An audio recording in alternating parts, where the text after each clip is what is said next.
حضور پاک علیہ الصلوۃ والسلام نے فرمایا لوگو یہ وہ مہینہ ہے جس مہینے میں اللہ تعالیٰ کی طرف سے انعاز اعزاز اکرام کیا ہے. اب توجہ رکھنا، میں ایک اعزاز شروع کرنے لگا. فرمایا من فطر فیہ صائما، جس آدمی نے کسی بندے کا روزہ افطار کرا دیا، کان عتق رقبتہ من النار، اللہ پاک اس بندے کو روزے کی افطاری کے بدلے میں جہنم سے آزادی عطا فرمائے. ہمارے ہاں افطاری کو لوگوں نے مذاق سمجھ رکھا ہے. میں اس دن ایک جگہ تھا تو مجھے ایک دوست نے دکھایا کہ ہمارے گروپ میں ایک دوسرے سے بات چل رہی ہے کہ رمضان آ رہا ہے، کون کون افطاری کرائے گا. میں نے کہا جو ڈیمانڈ کرتے افطاری کی آپ کہہ دیں ہاں، کیونکہ افطاری پر تو جنت ملتی ہے. لوگوں نے مذاق بنا رکھا تاکہ دوسرے کو تنگ کریں. یہ مذاق کی بات نہیں ہوتی، یہ ٹھٹھا کی بات نہیں ہے، یہ استہزاء کا معاملہ نہیں ہے، یہ عبادات ہے. اور میرے ساتھیوں، جب نبی پاک نے جملہ فرمایا نا تو ایک صحابی کھڑے ہوئے انتہائی غریب تھے. ان کی حالت معاشی لیول کی حضور پاک خود بھی جانتے تھے کہ بہت غریب آدمی. اس نے عرض کیا یا رسول اللہ لیس کلنا یجد ما یفطر الصائم، ہم میں ہر بندے میں تو یہ طاقت نہیں ہے کہ ہم فلی دسترخوان سجا لیں، ہم ان کو ہر چیز کھلانے کے لیے افطاری میں اتنا بڑا دسترخوان لگائیں، تو ہم تو اس ثواب سے محروم ہو گئے. حضور پاک نے فرمایا اللہ کریم ہے اور کرم سے کوئی محروم نہیں ہوتا. میرے صحابی یؤتی اللہ ھذا الثواب علی تمرۃ او شربۃ ماء او مزقۃ لبن. فرمایا اللہ کے بندے ایک کھجور دینے کی طاقت رکھتے ہو؟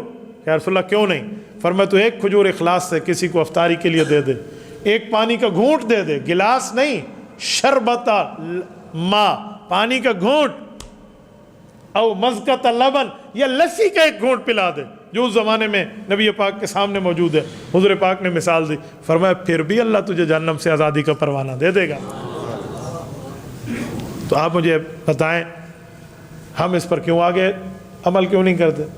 اس پر تو بہتر ہے، اور کچھ نہ ہونا آپ نہیں کرا سکتے افطاریاں تو آپ کوئی ایک بوری لے لیں کھجور کے، اس کی کیا نام ہے کھجور کی یا چھواروں کی، یہ آپ مختلف جگہ تقسیم کر دیں تو یہ ثواب میں شامل ہوں گے. پانی پلانے میں بھی ہم شامل ہیں. ہم خود مرد بھی ہو سکتے ہیں، عورتیں بھی ہیں. عورتیں ہمارا دن سارا دن گھر میں ہمارے لیے چولہے پہ ٹھہر کے گرمی میں آگ پہ ٹھہر کے کھانا پکاتی ہیں، اور شام کو ہم کیا کر رہے ہوتے ہیں ایندے لون گھٹ ایندے مرچاں تیز ان پتہ کو نہیں لگتی بھی، تو ہم اس پہ روب جھاڑنے کے لیے بیٹھے ہیں.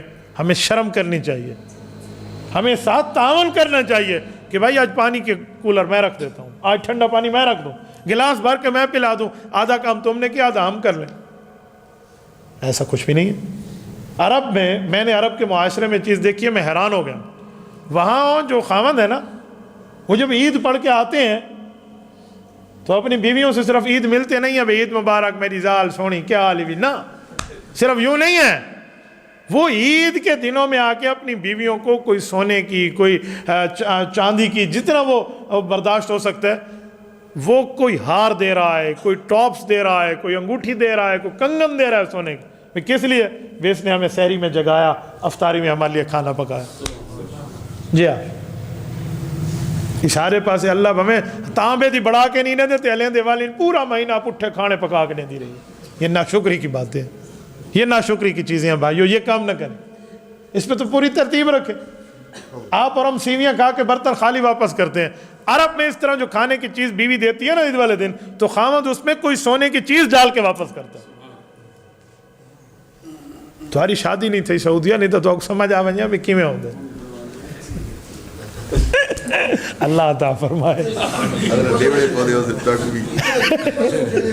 حضرت کچھ بھی دے دے بندہ، اپنی حیثیت سے دے دے، اور نہیں تو آپ 10,000 روپے پاکستانی رکھ لو، جتنا بندہ رکھ سکتا ہے کچھ تو بندہ رکھ لے.